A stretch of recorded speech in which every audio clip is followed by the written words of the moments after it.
राजस्थान में मेवाड़ के पूर्व राजघराने की आपसी जंग सड़क पर आ गई है। ताजा विवाद राज तिलक से जुड़ा है, लेकिन इसके पीछे की असली कहानी विरासत और संपत्ति से जुड़ी है।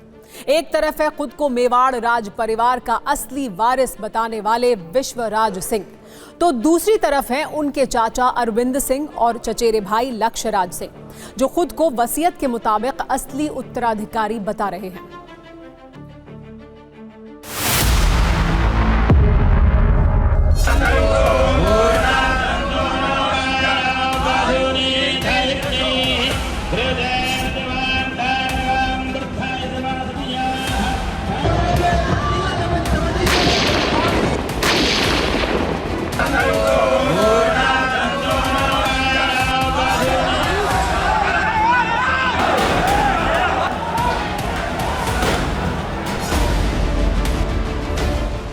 एक था राजा, एक थी रानी, दोनों मर गए, खत्म कहानी।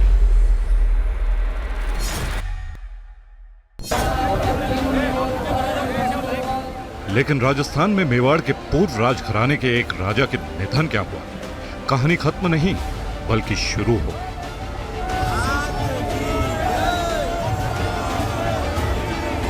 इस कहानी में कलह है, कलेश है, क्रांति और कुछ किरदार है।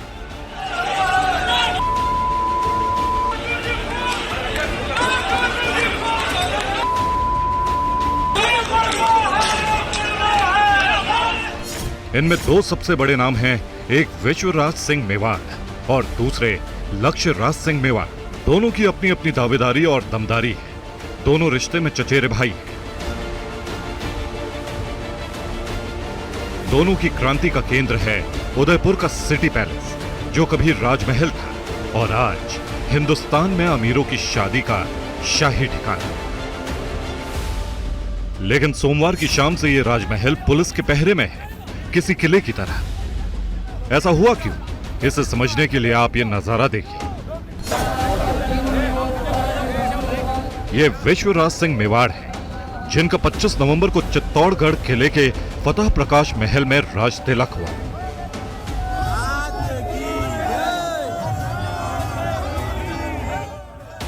देश में लोकतंत्र आने के बाद राजशाही खत्म हो चुकी है, लेकिन इतिहास की किताबों में दर्ज राजघरानों में राज तिलक की रस्म आज भी निभाई जाती है।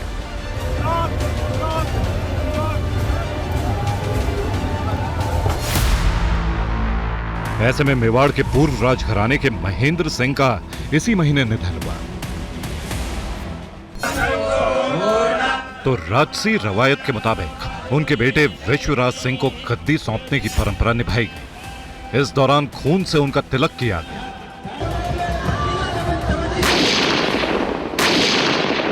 इक्कीस तोपों की सलामी दी गई। इसके बाद वो एकलिंग नाथ जी यानी भगवान शिव के 77वें दीवान बन गए। मेवाड़ राजघराने के राजा भगवान एकलिंग नाथ जी के दीवान के रूप में ही काम करते हैं। राज तिलक के बाद दो परंपराएं और हैं।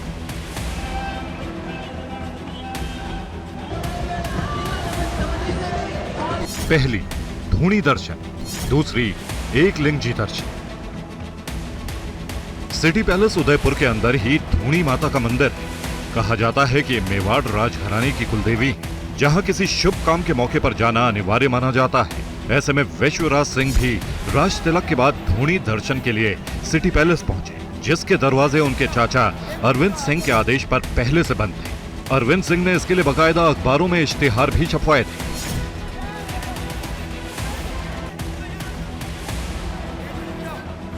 लेकिन विश्वराज और उनके समर्थक सिटी पैलेस के अंदर धूणी दर्शन के लिए अड़ गए, तो टकराव की हालत पैदा हो गई। दोनों पक्ष अपने अपने इरादे से डिगने को तैयार नहीं हुए। पुलिस प्रशासन का बीच बचाव और समझौते की कोशिश भी काम नहीं आई, तो नौबत पथराव और झड़प की आ गई। विश्वराज समर्थक पुलिस की बैरिकेडिंग तोड़कर अंदर जाने की कोशिश करने लगे, तो पुलिस से उनकी नोकझोंक भी हुई। लेकिन अंत में विश्वराज सिटी पैलेस के अंदर जाने में नाकाम रहे और उन्हें वहां से लौटना पड़ा। ये जो रोका गया है वो सरासर गलत है, क्योंकि मुझे तो हक है अंदर जाने का। एक तो परिवार के सदस्य होने से नाते, ऊपर से राइट टू वर्शिप भी है, तो आप नहीं रोक सकते हैं। और एकलिंगी मंदिर, एक वो तो मंदिर है, उसमें तो और भी नहीं आप रोक सकते। उदयपुर के सिटी पैलेस पर खुद डीएम और एसपी की लगातार पैनी नजर है। सहमति इस बात पे नहीं बनी है कि धोनी के दर्शन करने के लिए अंदर जाने को परमिशन को लेके सहमति नहीं बनी है, तो उसी को लेके हम लोग वार्तालाप करेंगे। लंबा कॉम्प्लेक्स लीगल इश्यूज़ हैं, फिर कोई लॉ एंड ऑर्डर के इश्यूज़ हैं। सहमति बनाने के पूर्व में पिछले 7 दिनों से लगातार प्रयास किए जा रहे हैं और वो वार्ताएं लगातार जारी है। सिटी पैलेस के बाहर अभी तक 3 लेयर की बैरिकेडिंग की गई है ताकि दोनों पक्षों में फिर से टकराव के हालात पैदा ना हो। ये सिटी पैलेस का जाने का रास्ता है और इस रास्ते को किस तरीके से बैरिकेडिंग करके रोका गया है। कल जो घटनाक्रम हुआ उसको देखते हुए पुलिस ने एहतियात के तौर पर, ये आप देख सकते हैं, बैरिकेडिंग की है, उसके बाद में डबल बैरिकेडिंग की है और उसके बाद जालियां लगाई गई है। यानी कि जो पुलिस है कोई भी रिस्क नहीं लेना चाहती है।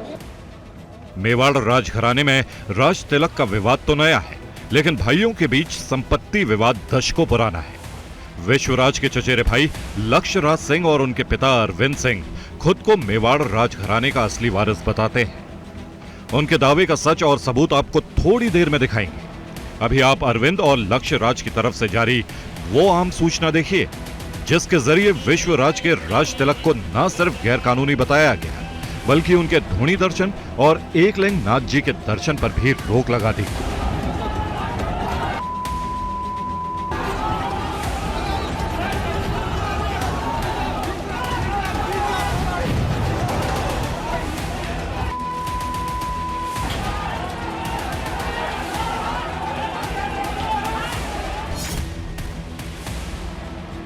पुराने जमाने के इस राज परिवार के आपसी कलेश को समझने के लिए आपको मेवाड़ राजघराने का वंश वृक्ष देखना होगा। मेवाड़ में 1572 से 1597 तक महाराणा प्रताप का राज था। उनके बाद 19 महाराणा और बने जिनका राज 1955 तक रहा। भोपाल सिंह और उनकी पत्नी वीरत कुंवर ने बेटा गोद लिया जिनका नाम था भगवत सिंह, जो आखिरी महाराणा हुए। भगवत सिंह 1971 तक इस ओहदे पर रहे क्योंकि 1971 में ही लोकतांत्रिक सरकार ने सभी शाही खिताब और राजशाही व्यवस्था खत्म कर दी। भगवंत सिंह की 3 संतान हुई। बड़े बेटे महेंद्र सिंह, छोटे बेटे अरविंद सिंह और बेटी योगेश्वरी। महेंद्र सिंह के बेटे हैं विश्वराज सिंह और अरविंद सिंह के बेटे का नाम लक्ष्य राज सिंह है। मेवाड़ के इस पूर्व राज परिवार में संपत्ति बंटवारे का केस भी चल रहा है। महेंद्र सिंह का निधन इसी महीने हुआ है, जिनके बेटे विश्वराज के राज तिलक के बाद मेवाड़ राजघराने में एक बार फिर से संपत्ति युद्ध छिड़ गया है।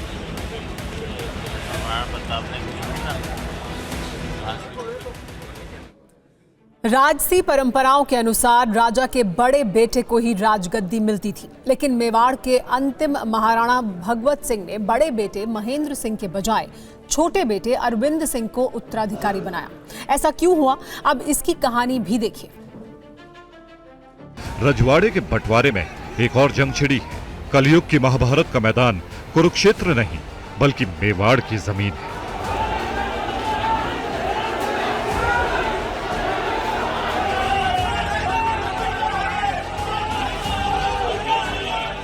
जहां 40 साल बाद अंतिम महाराणा भगवत सिंह के 2 बेटों की लड़ाई का नया अध्याय शुरू हो गया है। इसकी सबसे नई वजह है अंतिम महाराणा भगवत सिंह के दिवंगत बेटे महेंद्र सिंह के पुत्र विश्वराज सिंह का कथित राज तिलक,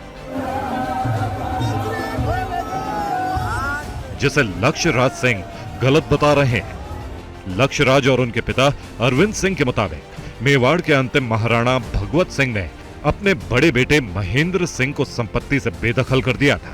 दावा है कि भगवत सिंह ने साल 1984 में वसीयत में अपनी सारी संपत्ति का एग्जीक्यूटर छोटे बेटे अरविंद सिंह को बना दिया था। ऐसे में राज तिलक के हकदार भी अरविंद सिंह के बेटे लक्ष्य राज ही हैं। ये परिस्थिति मुझे सन 84 की याद दिलाती है, जिस प्रकार का माहौल जो है वो सन 84 के अंदर जो है वो बनाया गया था, उसी का एक रूप को कल देने का जो है एक प्रयास किया गया। क्योंकि कुछ लोग जो हैं वो सरकार के पदों के ऊपर बैठे हुए हैं, वो जैसा चाहेंगे, जिस तरफ पे सरकार को घुमाना चाहेंगे, प्रशासन को घुमाना चाहेंगे और अपने खुद के निजी फायदे के लिए कानून को किनारे करते हुए अपना जो है वो काम को और अपनी बात को जो है वो मनवाने का प्रयास करेंगे। ये कहाँ का नियम? जबकि विश्वराज का दावा है कि मेवाड़ के असली वारिस वही हैं और उन्हें सभी 36 कौम का समर्थन भी हासिल है। देखिए, आप एक तो परिवार की रीत है, दूसरी बात है जो मेवाड़ के लोग हैं, भले राजपूत हों, हम सब समाज एक 36 कौम सब साथ में रहे। और कल और ये कल भी हमने देखा कि सब समाज के लोग शामिल थे। तो भले आप रीत के हिसाब से देखो, भले लोगों के हिसाब से देखो, ये जो है अब लेट मारना साहब अब नहीं रहे, उसके बाद मैं हूँ। अपने अपने दावे हैं, अपनी अपनी दलीलें हैं, लेकिन मेवाड़ राजघराने का आजादी के बाद का इतिहास क्या है, उन पन्नों को पलटना भी जरूरी है। दरअसल मेवाड़ के अंतिम महाराणा भगवत सिंह ने राजशाही के आखिरी दौर में अपनी संपत्ति को बेचना शुरू किया। कुछ संपत्ति को उन्होंने लीज पर भी दिया, लेकिन इससे उनके बड़े बेटे महेंद्र सिंह नाराज हो गए। उन्होंने अपने पिता पर ही 1983 में मुकदमा दायर कर दिया। महेंद्र सिंह का दावा था कि उनके पिता ने गलत किया है। उन्होंने ज्यादातर संपत्ति को अपने नाम किए जाने की मांग की। उनका कहना था कि नियम अनुसार राजघराने के बड़े बेटे को संपत्ति मिलती है, ऐसे में उनका हिस्सा दिया जाए। लेकिन बड़े बेटे के मुकदमे से भगवत सिंह इस कदर खफा हो गए और उन्हें संपत्ति से ही बेदखल कर दिया। इसके साथ ही राजघराने की सारी संपत्ति ट्रस्ट के नाम कर दी गई, जिसका मुखिया छोटे बेटे अरविंद सिंह को बना दिया गया। जायदाद से बेदखल किए जाने के बाद महेंद्र सिंह ने बेटे विश्वराज के साथ सिटी पैलेस छोड़कर पास के समोर बाग में अपना निवास बना लिया। तो अरविंद सिंह और उनके बेटे लक्ष्य राज सिंह अब भी उदयपुर के महल यानी सिटी पैलेस में रहते हैं। मौजूदा विवाद 3 बड़ी संपत्ति को लेकर है। इसमें मुख्य सिटी पैलेस है, इसका मूल नाम शंभू निवास है। इसके अलावा बड़ीपाल और घासघर नाम की भी 2 संपत्तियों पर लड़ाई है। ये मामला जब उदयपुर की अदालत में पहुंचा तो उसने फैसला दिया कि सारी संपत्ति को 4 हिस्सों में बांटा जाए, जबकि शंभू निवास 4-4 साल के लिए सबके कब्जे में रहे। लेकिन हाईकोर्ट ने 2022 में इस फैसले पर रोक लगा दी। कुल मिलाकर विवाद की असल जड़ राजसी संपत्ति है। वैसे दिलचस्प ये भी है कि दोनों पक्षों का सीधा रिश्ता लोकतंत्र के असली राजाओं यानी चुने हुए जनप्रतिनिधियों से भी है। विश्वराज सिंह खुद राजस्थान के नाथद्वार सीट से बीजेपी विधायक हैं, तो उनकी पत्नी महिमा कुमारी राजसमंद लोकसभा सीट से बीजेपी सांसद हैं। विश्वराज के दिवंगत पिता महेंद्र सिंह भी बीजेपी से लोकसभा सांसद रह चुके हैं। दूसरी तरफ लक्ष्यराज सिंह के भी राजनीति में उतरने की चर्चा लंबे समय से जारी है। वैसे उनकी पत्नी निवृत्ति सिंह देव के पिता कनक वर्धन सिंह देव ओडिशा की बीजेपी सरकार में उप मुख्यमंत्री हैं, तो मां संगीता कुमारी सिंह देव ओडिशा के बोलांगीर लोकसभा सीट से बीजेपी सांसद हैं। यानी दोनों ही खेमे राजनीतिक रूप से भी बेहद रसूखदार हैं। लेकिन अकूत दौलत की मोहमाया ऐसी है कि परंपरा और कानूनी दुहाई के नाम पर आपसी रस्साकस्सी भी चरम पर है। Bureau report, TV9 Bharatvarsh. Bangladesh में हिंदुओं से हिंसा का एक नया चैप्टर शुरू हो चुका है। इस बार हिंदुओं के खिलाफ झूठे आरोप लगाकर उन्हें गिरफ्तार किया जा रहा है और जो इसके खिलाफ आवाज उठाता है उसे भी जेल में ठूंसा जा रहा है। बात यहीं खत्म नहीं होती है। बांग्लादेश में यूनुस सरकार और कट्टरपंथियों के खिलाफ आवाज उठाने वाले लोगों पर लाठियां भांजी जा रही हैं और इसका शिकार हुए हैं बांग्लादेश के इस्कॉन से जुड़े संत चिन्मय कृष्णदास, जिन पर देशद्रोह का मामला लगाकर उन्हें जेल भेज दिया गया। एक दिन पहले उनकी गिरफ्तारी एयरपोर्ट से हुई थी जब वो ढाका से चटगांव जाने वाले थे और आज कोर्ट ने उनकी जमानत याचिका भी रद्द कर दी। इसके विरोध में जब उनके समर्थक और हिंदू समुदाय की तरफ से विरोध किया गया तो वहां मौजूद पुलिस ने लाठी डंडों से उन्हें जमकर पीटा। यानी बांग्लादेश में कट्टरपंथी हिंदू समाज को दमन करने पर उतारू हैं। यूनुस सरकार उनके हाथ की कठपुतली बन चुकी है। अब सवाल उठ रहा है कि आखिर बांग्लादेश में हिंदुओं की सुरक्षा कौन करेगा।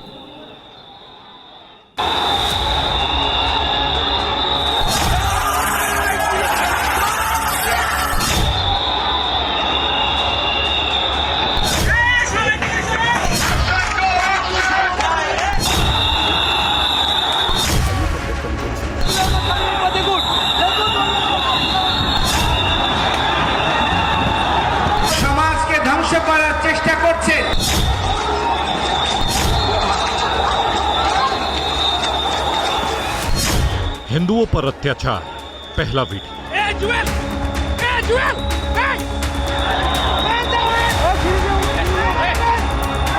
हिंदुओं पर अत्याचार का ये सबसे नया और खौफनाक वीडियो है, जिसमें हिंदुओं पर लाठीचार्ज हो रहा है। वो भी इसलिए कि ये लोग हिंदू संत और बांग्लादेश में इस्कॉन मंदिर पुंडरिक धाम के प्रमुख की गिरफ्तारी का विरोध कर रहे थे।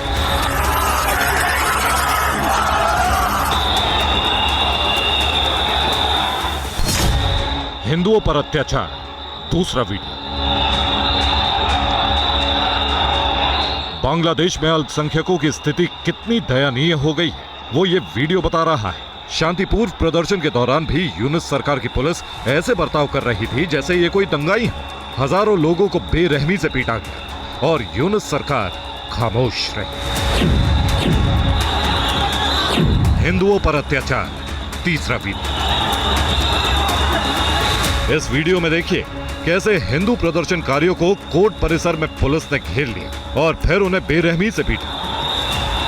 जान बचाने के लिए लोग छत पर जा चढ़े। इस दौरान एक शख्स बाइकों के बीच में जा गिरा, उस पर जमकर लाठी बरसाई।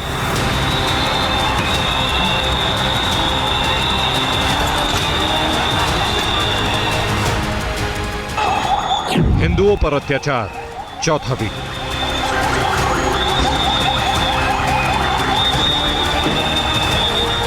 बर्बरता की सारी सीमाएं लांघ दी गई।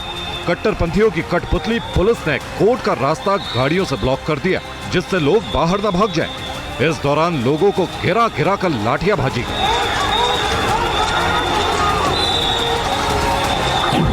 हिंदुओं पर अत्याचार, पांचवा वीडियो। पुलिस या बर्बरता देखिए, जिसमें प्रदर्शन में शामिल महिलाओं को भी नहीं बख्शा गया। उन पर लाठियां बरसाई जाने लगी। जैसे तैसे गाड़ियों के पीछे छुपकर महिलाओं ने जान बचाई। बांग्लादेश पर जिहादियों का कब्जा, यूनुस सिर्फ कठपुतली। ये बांग्लादेश में हिंदुओं पर अत्याचार की सबसे नई तस्वीरें हैं, जबकि पिछले 100 दिन में इतनी भयावह तस्वीरें सामने आई हैं जिससे हिंदू सहमे हुए हैं। इसी बर्बरता के खिलाफ आवाज उठा रहे थे चिन्मय कृष्णदास। वो हिंदुओं के घर जलाने के लिए यूनुस सरकार का विरोध कर रहे थे। वो बांग्लादेश में फैलती कट्टरपंथी बीमारी के खिलाफ आवाज उठा रहे थे।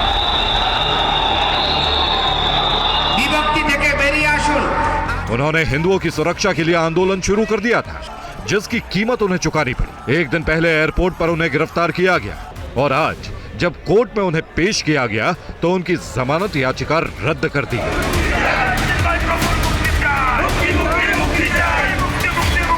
जिसके खिलाफ बांग्लादेश के अल्पसंख्यकों में गुस्सा है, वो चिन्मय दास के जेल भेजे जाने का विरोध करने के लिए चटगांव में इकट्ठा हुए। तो पहले से हैवानियत पर उतारू पुलिस का बर्बर चेहरा एक बार फिर सामने आया। चिन्मय दास की गिरफ्तारी पर बांग्लादेश में हिंदू एकजुट होकर यूनुस सरकार का विरोध कर रहे हैं। साथ ही दुनिया भर के हिंदुओं से अपील की है कि वो बांग्लादेश में हो रहे अत्याचार के खिलाफ आवाज उठाएं। जो ये 4 लाख 3 लाख हिंदू रास्ते में निकलकर शांतिपूर्ण तरीके से जो प्रोटेस्ट कर रहे हैं और अपनी बात को रख रहे हैं, इस आंदोलन की पीठ को वो लोग तोड़ना चाहते हैं। इस आंदोलन की पीठ को तोड़ना चाहते हैं ताकि कोई प्रतिवाद करने वाला ना रहे। जिस तरह से चिन्मय कृष्णदास की गिरफ्तारी की गई, उससे साफ है कि बांग्लादेश में मौजूदा सरकार ने हिंदुओं के दमन का मंसूबा पाला हुआ है। हिंदुओं की जान का खतरा बढ़ गया है, क्योंकि बांग्लादेश से कट्टरपंथी पहले से ही बांग्लादेश के लोकतंत्र का खात्मा करके उसे एक कट्टरपंथी इस्लामिक मुल्क बनाना चाहते हैं। यानी एक और पाकिस्तान बनाने की तरफ यूनुस सरकार कठपुतली बनकर कट्टरपंथियों के हाथ में नाच रही है। Bureau report, TV9 Bharatvarsh. 100 से ज्यादा दिन हो चुके हैं जब बांग्लादेश में हिंदुओं पर अत्याचार हो रहा है। हालात ऐसे हैं कि हिंदुओं को सरकारी नौकरी से भी जबरन इस्तीफा दिलवाया जा रहा है। साथ ही धर्म परिवर्तन का भी दबाव बनाया जा रहा है। इन सब के खिलाफ संत चिन्मय दास लगातार आवाज उठा रहे थे। वो रैलियां कर रहे थे। हिंदू समुदाय एकजुट होकर अपनी सुरक्षा की मांग करने लगा था। ऐसे में कट्टरपंथियों को संत चिन्मय दास चुभने लगे थे। उन्हें लग रहा था कि चिन्मय दास हिंदुओं को भड़का रहे हैं, जबकि हम आपको संत चिन्मय का भाषण सुनवाते हैं, जिससे अंदाजा लगा सकते हैं आप कि वो कितने शांत भाव से सिर्फ हिंदुओं की सुरक्षा का मुद्दा उठाते रहे हैं।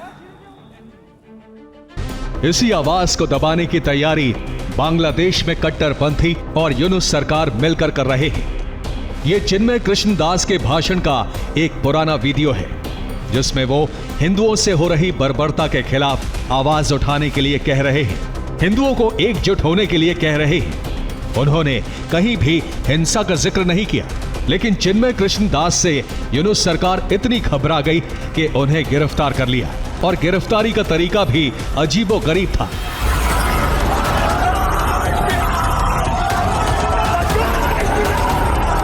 सैकड़ों पुलिस कर्मियों ने उन्हें एयरपोर्ट पर ऐसे घेर लिया जैसे वो कोई हिस्ट्री शीटर हो। उसके बाद उन्हें पहली रात पुलिस कस्टडी में बितानी पड़ी और उसके बाद चटगांव कोर्ट ने बेल याचिका खारिज करके उन्हें जेल भेज दिया। इससे भारत के संत समाज में काफी नाराजगी है। मैं समझता हूं जिस तरह से पाकिस्तान किया हिंदुओं के साथ, और वही रवैया बांग्लादेश भी अपना रहा है और ये बहुत गलत है और इस पर हमारे सरकार को भी संज्ञान लेना चाहिए। बांग्लादेश की हुकूमत जो कर रही है, मुझे लगता है और वहाँ के जो उपद्रवी और आतंकवादी तत्व हैं, दहशतगर्द हैं, उनसे मिली हुई है।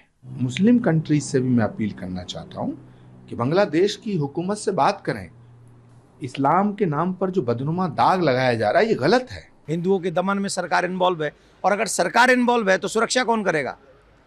यूएन को इसमें संज्ञान लेना चाहिए और भारत के सभी लीडर्स को इसका विरोध करना चाहिए और ऐसे लोगों को पनिशमेंट होनी चाहिए। बांग्लादेश में रह रहे हिंदुओं को लगातार एकजुट करके यूनुस सरकार से सुरक्षा की मांग कर रहे थे चिन्मय दास, लेकिन कट्टरपंथियों को उनसे घबराहट होने लगी। इसलिए पहले इस्कॉन को आतंकी संगठन बताने लगे, फिर इस्कॉन से जुड़े सदस्यों को जान से मारने की धमकी दी जाने लगी। कई इस्कॉन मंदिर में तोड़फोड़ भी की गई। इसी का विरोध लगातार चिन्मय दास कर रहे थे, लेकिन अब उन्हें जबरन गिरफ्तार करके कट्टरपंथी उनकी आवाज दबाने में लगे हैं। चिन्मय की गिरफ्तारी पर भारत सरकार के विदेश मंत्रालय ने बयान जारी किया है, जिसमें कहा है, ये घटना बांग्लादेश में चरमपंथी तत्वों के हिंदुओं और दूसरे अल्पसंख्यकों पर हमलों के बाद घटी है। ये दुर्भाग्यपूर्ण है कि इन घटनाओं के अपराधी अभी भी खुलेआम घूम रहे हैं, लेकिन शांतिपूर्ण सभाओं के जरिए वैध मांगे करने वाले धार्मिक नेता के खिलाफ आरोप लगाए जा रहे हैं। हम चिन्मय दास की गिरफ्तारी के खिलाफ शांतिपूर्ण विरोध कर रहे हैं और इसके साथ ही हम अल्पसंख्यकों पर हो रहे हमलों पर भी चिंता व्यक्त करते हैं। भारत ये प्रयास कर सकता है कि इन एजेंसीज को, यानी कि IMF, वर्ल्ड बैंक और एशियन डेवलपमेंट बैंक को बोले कि आप अपना कोई भी लोन अगर बांग्लादेश को दे रहे हो, उसमें कंडीशंस लगाओ कि बांग्लादेश के अंदर सोशल हार्मनी रहे और माइनॉरिटीज के ह्यूमन राइट्स को रिस्पेक्ट किया जाए। भारत सरकार ने भी चिंता जताई है, जबकि विश्व हिंदू परिषद और इस्कॉन दोनों ने भारत सरकार से लगातार दखल बनाए रखने की मांग की है। कोई अपने संप्रदाय की, अपने लोगों की रक्षा की मांग करे, सुरक्षा, वेलफेयर और जो नुकसान हुआ है दंगों में उसके डैमेजेस की भरपाई की मांग करे, इसको तो राजद्रोह नहीं कहा जा सकता। तो सारे विश्व को इस मामले में चिन्मय कृष्णदास के साथ खड़ा होना चाहिए। इतने शांतिपूर्ण आंदोलन जो कर रहा है उसको, उसके आप अगेंस्ट में सेडिशन केस, देशद्रोह का मामला लगा देते हैं, और उसको एयरपोर्ट से कहीं जा रहा है उसको गिरफ्तार कर लेते हैं। मुझे जो खबर मिल रही है कि कुछ बनाई हुई, जस्ट कुछ कुकड अप स्टोरीज, मतलब कुछ बनाए हुए केस में उनको फंसाने की कोशिश किया जा रहा है। इस आंदोलन की पीठ को तोड़ना चाहते हैं। बांग्लादेश में हिंदुओं ने चिन्मय की गिरफ्तारी के खिलाफ कई जगह प्रदर्शन किया, लेकिन उनकी आवाज का दमन लाठी से किया गया। Arresting a religious priest is not going to do any good to them or to the people or to the country or even the image of Bangladesh. We expect much more from Professor Mohammad Yunus.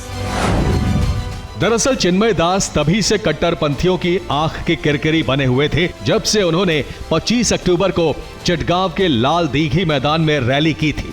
उस rally में सनातन जागरण मंच ने 8 सूत्रीय मांग रखी थी जो हिंदुओं की सुरक्षा से जुड़ी थी। इस दौरान चौक पर मौजूद आजादी स्तंभ पर कुछ लोगों ने भगवा ध्वज फहराया था। झंडे पर आमी सनातनी लिखा हुआ था। आमी सनातनी वाले ध्वज से बांग्लादेश के कट्टरपंथी आग बबूला हो गए थे और उसके बाद उन्होंने यूनुस सरकार पर चिन्मय दास की गिरफ्तारी के लिए दबाव बनाना शुरू कर दिया था। Bureau report, TV9 Bharatvarsh.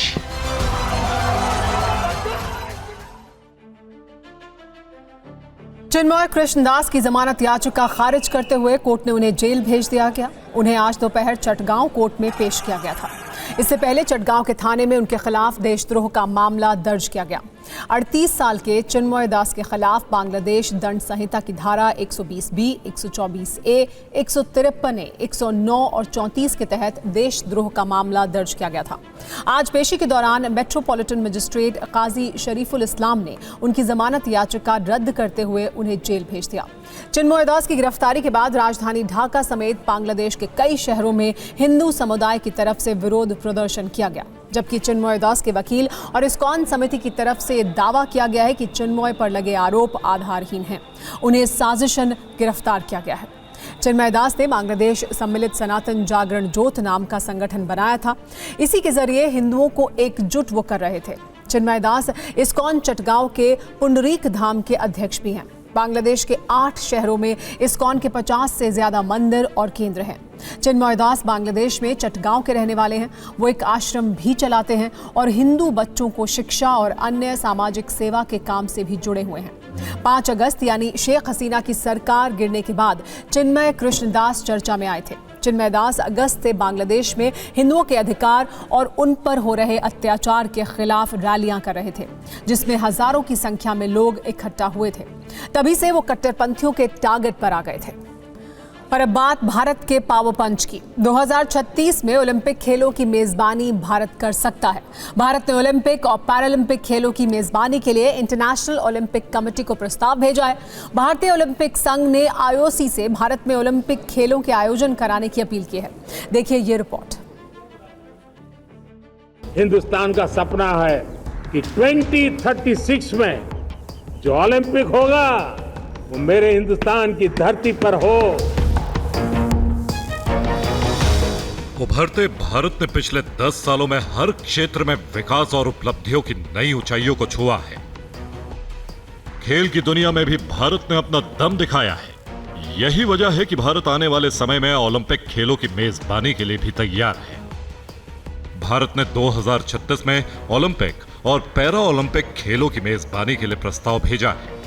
IOC यानी इंटरनेशनल ओलंपिक कमेटी को चिट्ठी भेजी गई है।